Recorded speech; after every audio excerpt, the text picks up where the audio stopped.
Hi everyone, and welcome back to my channel. Today we're going to be diving into a topic that can save you both stress and money. These are common mistakes that you absolutely want to avoid making when buying or selling a home. Whether it is your first time dipping your toes in the real estate market or you've been here before, navigating property transactions can be tricky. So let's jump right into what not to do to make your experience better. Mistake number one, not understanding your finances. As a buyer, when you're purchasing your home, if you do not understand your personal finances, it can provide for a disaster. It's very important to know what your monthly budget is that you're trying to obtain when you're doing your home buying journey. If you don't know this, you're going to go and look at beautiful homes, get your heart set on them, and then find out they're actually not within your budget. And so then your expectation is totally swayed throughout the entire process. In the event that you do try and swing that property that is out of your budget, you're going to end up very upset in 6 to 12 months whenever you're house poor and not able to do the things that you enjoy most, like going out to eat, hanging out with friends, or hosting special events. Mistake number two is low-balling offers.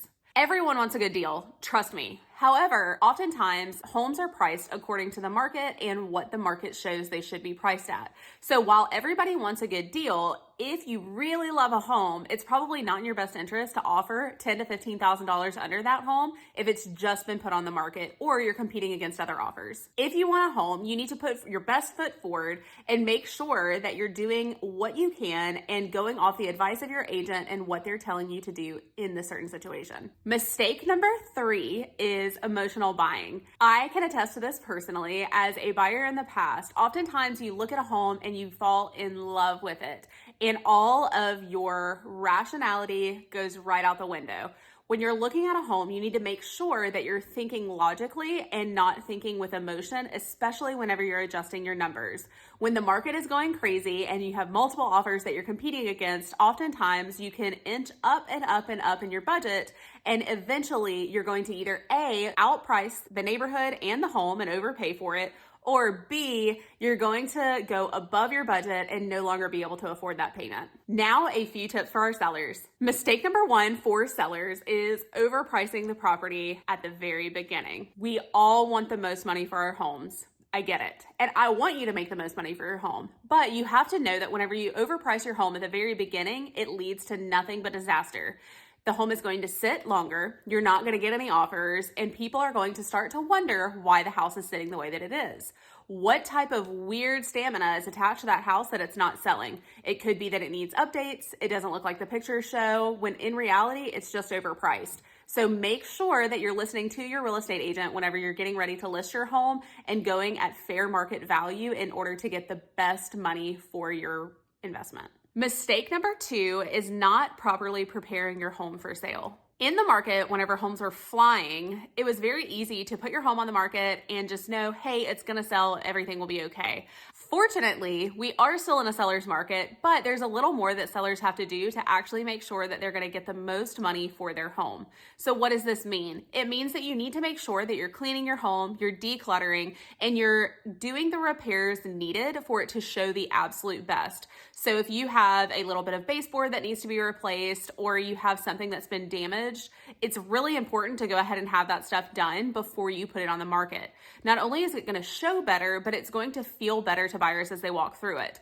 One of the things that I always mention is you will never realize the things that people tie what they see to a home. So they might see a dirty air filter, or they might see that the home hasn't been pressure washed, or even the flower beds being overgrown. All of these things are so minor, but they continuously add up, and it makes a buyer wonder how this home was actually taken care of. Mistake number three as a seller is not being available. I understand how absolutely stressful it is to have people continuously walking through your home. You have kids, you have pets, you need to clean, you have to straighten up. It's a lot to take in, and I get that.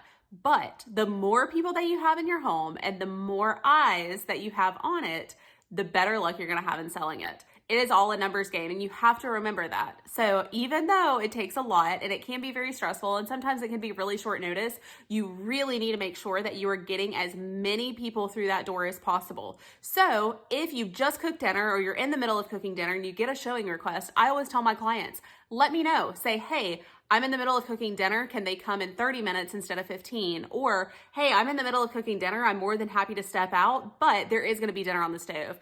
I can assure you that if they're requesting to get into that house that quickly, they really want to see it, and it's a very important time to get them in. The list can go on for forever, but let's wrap it up for today. Remember, knowledge is your best friend in real estate transactions. Avoid these mistakes and you're already ahead of the game. If you liked what you learned today, hit the like button, subscribe, and please share. Join me next time when we explore next month's topic. Until then, happy house hunting and selling.